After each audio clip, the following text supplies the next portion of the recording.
Janagama BRS MLA Palla Rajeshwar Reddy ఆధ్వర్యంలోని Gayatri educational trust తమ భూమిని కబ్జా చేశారని తమకు న్యాయం చెయ్యాలంటూ పల్లా రాజేశ్వర్ రెడ్డికి చెందిన నీలిమ మెడికల్ కాలేజీ వద్ద కొందరు బాధితులు ఆందోళన చేశారు. వివరాలకు వెళ్తే వెంకటాపూర్ గ్రామ రెవెన్యూ సర్వే 796లోని 11 ఎకరాల 20 గుంటలలో 7 ఎకరాల 20 గుంటలు గాయత్రి ఎడ్యుకేషనల్ సొసైటీ పేరు రిజిస్ట్రేషన్ చేసుకున్నారని, మిగతా 4 ఎకరాల తమ భూమిలో రాజేశ్వర్ రెడ్డి తన అనుచరులతో కలిసి ఆక్రమించారని బాధితులు కుంట్లూరు మాజీ సర్పంచ్ కళ్యం ప్రభాకర్ రెడ్డి తదితరులు ఆరోపించారు.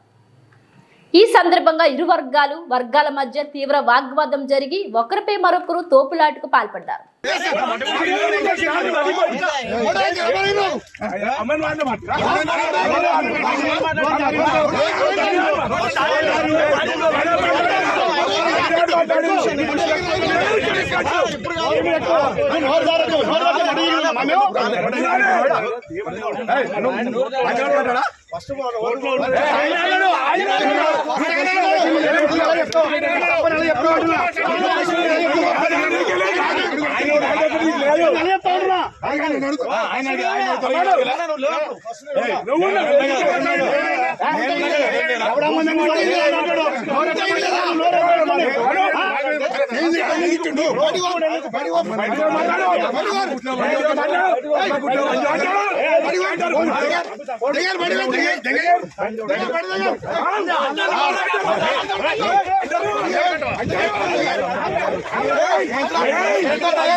నోరు కంట్రోల్ లేదు.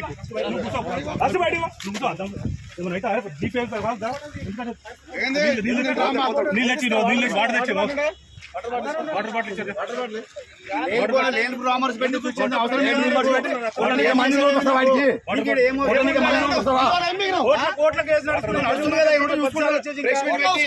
ఏమో చెప్తున్నావు, నీకు దమ్ము తయారు చూసుకోపో.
తిరుగుతున్నా కానీ నేను గత 3 సంవత్సరాల నుంచి తిరిగి ఇంటికి కూడా పోయినా. 11 ఎకరాలు 20 గుంటలు నేను 2008లో కొనుక్కున్నా. కోర్టుకు నేను తిరిగిన, కోర్టుకు పైసలు ఖర్చు పెట్టుకుని ప్లాట్లో పంచాయతీకి వెళ్ళి నేను తిరిగిన. నాది మొత్తం 4.5 ఎకరాల భూమి ఉండే. తీసుకుపోయి నేను గుంటూరు సర్పంచ్, నేను టీఆర్ఎస్ పార్టీ. నేను 2006 నుంచి 2009 వరకు ఉన్నా. నేను ఇక్కడ భూమిని నేను తీసుకొని 4.5 ఎకరాలు తీసుకుంటే తర్వాత ప్లాట్ల భూమి ఆ భూమి అని చెప్పి తర్వాత వస్తే నేను కోర్టుల కేసు 2013 వరకు కొట్లాడినాక 2 ఎకరాలు నేను ఆర్థికంగా లేకుండా 2 ఎకరాలు అమ్ముకున్నా. మిగతా 2.5 ఎకరాలు తర్వాత ఈయనకు ఒక అద్దె ఎకర కొడుకు పేరు మీద ఉంటే అద్దె ఎకర కూడా నేను ప్లాట్ కొని అది కొనంటే అద్దె ఎకర ఫ్రీగా చేసిన. ఈయన 2 ఎకరాలు, మిగతా వాళ్ళ దగ్గర 4 ఎకరాలు మొత్తం కలిసి 7 ఎకరాలు కొన్నాడు. అద్దె ఎకర ఫ్రీగా ఇచ్చిన. ఆ 7 ఎకరాలు తీసుకుపోయిండు, కాలేజీ కట్టుకుంటుండు. నేను ఎన్నిసార్లు ఇంటికి పోయినా చుట్టూ 7 ఎకరాలకు 11 ఎకరాలు గోడ పెట్టిన. ఎందుకు పెడుతున్నావు అంటే నేను మాట్లాడతా, లేకపోతే సైడ్కి ఇస్తా, తర్వాత ఇస్తా అని చెప్పిండు. చెప్పి తర్వాత రోజు ఇంత గోడ పెట్టించుకొస్తాడు. మెడికల్ కాలేజ్ పర్మిషన్ పెట్టుకుంటాడు, బిల్డింగ్ కడతాడు. నేను ఇంటికి పోయినా 50 లక్షలు ఇస్తా 60 లక్షలు ఇస్తా అని చెప్తాడు. ఆ పక్కన 6 కోట్లు పోతుంటే 60 లక్షలు 50 లక్షలు నీకు ఇస్తావా? నువ్వు ఒక ఎమ్మెల్సీ ఉన్నావు, మరి నాకేదైనా ఇస్తే మరి పక్కకు జాగనండి ఇయ్యి, లేకపోతే నా భూమి పక్కన వదిలిపెట్టు, లేకపోతే నాకు పైసలు ఇయ్యి అంటే ఇవ్వకుండా నాది నీ జాగలేదు, వైభవ్ కాలనీ ఉంది, ఈడ ఒక మధుకరి స్టేట్ ఆఫీసర్ ఉంటాడు, అన్ని చిత్రగుప్తులు లెక్క నాకు అన్ని తెలుసు, నేను భూమి ఉన్న గొలిపించిన, మండల సర్వే చేయించిన, టోటల్ 11 ఎకరాల 20 గుంటలకు ఆయన ఎంప్లాయీస్ తీసుకున్న 10 గుంటలు తప్పితే మొత్తం టోటల్ ల్యాండ్ ఉంది. ఈ ల్యాండ్ పెట్టుకుని నేను 3 ఏళ్ళ ప్రెస్ క్లబ్లో మీటింగ్ ఇస్తే ఆయన టీఆర్ఎస్ గవర్నమెంట్ రూలింగ్లు ఉండే. మరి రోజు నేను అడుగుతున్నా, నా భూమి పొజిషన్ కాడికి వస్తే మొత్తం తిరుగుతారు, మండల సర్వేకి వస్తే మొత్తం తిరుగుతారు, పంచనామాల సంతకం పెట్టురు అంటే అక్కడికి వెళ్ళి సారు దొరవారు ఫోన్ చేసి ఆయన సంతకాలు పెట్టుకుని ఇరుకుతామంటారు. అరే ఇరుకుతారా భయ్, నీ భూమి లేకుంటే నీ భూమి ఉంటే తెలుస్తుంది. మరి ఈ భూమి ఇరుకుతామని చెప్పి నువ్వు ఎట్లా చెప్పి అక్కడికి వెళ్ళి చేస్తున్నావు?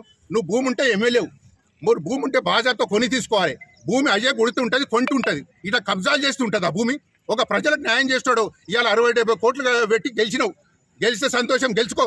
కానీ నా సొంటోళ్ళకి అన్యాయం చేసి మమ్మల్ని అన్యాయం చేసి మరి నువ్వు కాలేజీ నిర్మాణం చేస్తే మేము ఎన్నిసార్లు తిరగాలి, ఎంతమంది దగ్గర మొత్తుకోవాలి, ఎంతమంది దగ్గర రిప్రజెంటేషన్ ఇవ్వాలి.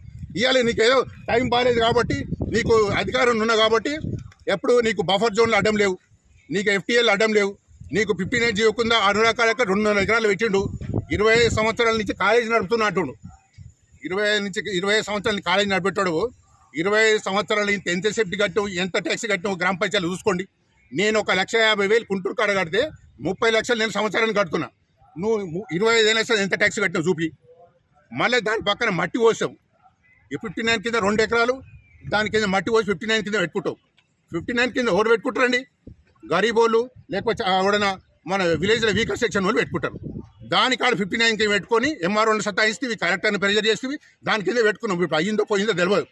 ఈ రోజు మళ్ళీ నాకు తీసుకొచ్చి పోని ఇన్ని రోజులు తీసుకొచ్చిన తిరిగిన నా భూమి మాకు గొలిచివంటే ఇగో ఇటువంటి నా కొడుకులు వచ్చి రోజు సతాయించుకుంటా. అప్పుడు నేను 5 సార్లు వచ్చిన, ఎవరో ఆ పోలీసులను పిలిచుడు, 41 కింద నోటీస్ తెచ్చుడు, నన్ను బెదిరించి ఎలగొట్టుడు. మరి నేను పోలిపిస్తేప్పుడు కూడా నన్ను రానియకుండా వేసాడు. మరి తీసుకొచ్చి ఇసొంటోడు తీసుకొచ్చి నువ్వు ప్రజలకు జనగామ ఎమ్మెల్యే ఉండి ఏం న్యాయం చేస్తున్నావు? ఇవాళ హరీష్ రావు వచ్చిండు, ఏం శుద్ధపూసలేక పక్కన వేసుకొని మాట్లాడుతుండు. ఇవాళ ఏం జరిగింది చూడమాను, 200 మీటర్లు లోపల జరిగిండు.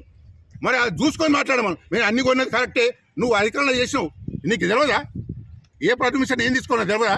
ఇవాళ వచ్చి శుద్ధపూసలేక నాది ఒకటి కూడా అన్యాయం లేదని మాట్లాడుతున్నావు. మరి ఎంతవరకు న్యాయం? ఇవాళ ఏ కంప్లైంట్ ఇచ్చిండు, మరి ఏ కంప్లైంట్ ఇస్తే గవర్నమెంట్ ఆఫీసర్ ఆయన తెలియదు. ఆ గవర్నమెంట్ ఆఫీసర్కు ఇవాళ మమ్మల్ని అన్యాయం చేస్తావు, గవర్నమెంట్ తప్పుడుతో పట్టిస్తావు. మరి నేనేం చెప్తున్నా అంటే మా 4 ఎకరాల భూమి మాకు వదిలిపెట్టండి, లేకపోతే ఎంత దూరమైనా పోతాం, ఏదైనా చేస్తాం, ప్రాణమైన తీసుకుంటాం. కానీ ఆయన భూమి ఇడిసేది మమ్మల్ని తక్కువ చేసి బూతులు తిట్టాడు. వాడు వచ్చి బూతులు మీ ముందర చూసారు కదా ఎన్ని బూతులు తిట్టిండు. ఇటువంటి వాళ్ళని గుండాలను ఎమ్మడేసుకొని మరి ఏ స్టూడెంట్ కూడా ఒకటి సింగిల్ పేమెంట్ కూడా తీసుకోడు. ఈ వ్యక్తి 3.5 లక్షలు దంచి తీసుకుంటాడు, ఒక 3 సార్లు ఇన్స్టాల్మెంట్ కూడా ఇవ్వడు. ఇటువంటి వ్యక్తి ప్రజలకు న్యాయం చేస్తాడు, దేశానికి మేము అన్యాయం చేయ శుద్ధ భూసో అని చెప్పి ప్రెస్ మీట్ పెడతాడు. మీరే ఆలోచించుకోండి ప్రజలరా. నా భూమి గుంజుకుంటూ ఎఫ్టీఎల్ కట్టిండు. ఇటువంటి సమాజానికి ఇటువంటి వాళ్ళు చాలా ప్రమాదం.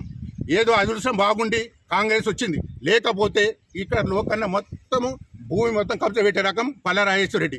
అటువంటి సమాజానికి చీటపూడిలాగా పెరిగిండు. ఇతని ఏముంటేనే చర్య తీసుకోవాలి. ఇవాళ ఏదైనా హైదరాబాద్ వచ్చింది, దేశం రేవంత్ రెడ్డికి మొక్కాలి. ఇటువంటి వాళ్ళని కంట్రోల్ చేయకపోతే సమాజం చెల్లుండయి, కుంటలు ఉండయి, గరీబోలు ఉండరు. ఉన్నోడు 1000 కోట్లు సంపాదిస్తే లేనోడు మొత్తం అడుగుపడతాడు. అందుకని దయచేసి నాకు ఈ సందర్భంగా మనసు బాధ ఉండి ఈరోజు ఇంతమంది ప్రెస్ మీట్ ఇంత సందర్భంగా నా మనసు బాధ అని చెప్పి నేను 3 ఏళ్ళ తిరుగుతున్నా, కోర్టుకు తిరుగుతున్నా, హెచ్ఎండిఏ తిరుగుతున్నా. హెచ్ఎండిఏ మాన్యువల్ ఫైర్ పెట్టిండు దొరకకుండా తెస్తాడని నేను మెడికల్ కౌన్సిల్ ఇచ్చిన. నా ఫైరల్ చూసి నవ్వుకుంటాడు, ఈయన ఫైల్ దొరుకుతున్నా అది ఈయన భూమి ఏడికి వద్దామని. అరే గరీబోని చూస్తే నవ్వుతావరా నువ్వు? మేము పని చేస్తలేమా? మేము టీఆర్ఎస్ పార్టీ చేసిన కొడక, నువ్వు సీఎం పక్కన ఉన్నావు, మరి నీకు ఇదే న్యాయం అని చేసేది? దయచేసి చెప్తున్నా, నేను గవర్నమెంట్కు రేవంత్ రెడ్డి చెప్తున్నా, ఇటువంటి నా భూమి తీసి చేయండి, ఆ ఎఫ్టీఎల్ నా భూమి గుంజుకోండి. లేకపోతే ఇటువంటి సమాజానికి చాలా చెడు చేస్తారు. వీళ్ళని కంట్రోల్ చేయకపోతే మాత్రం మీరు రేవంత్ రెడ్డికి గవర్నమెంట్కు ప్రజలకు చాలా అన్యాయం అవుతుంది. ఒక్క స్టూడెంట్ కూడా ₹1 డిస్కౌంట్ చేయడు. వీళ్ళను వెంటనే వీళ్ళపై చర్య తీసుకోకపోతే, మా ఓటర్లకు భూమి గుంజేయకపోతే మా అన్యాయం చేసిన వారు అవుతారు. రేవంత్ రెడ్డి మొక్కుతున్నా, ఇటువంటి వాళ్ళని మాత్రం కంట్రోల్ చేసి మా భూమి గుంజేయాలని ఈ సందర్భంగా మీకు వచ్చిన వాళ్ళకి అందరికీ చెప్తున్నా.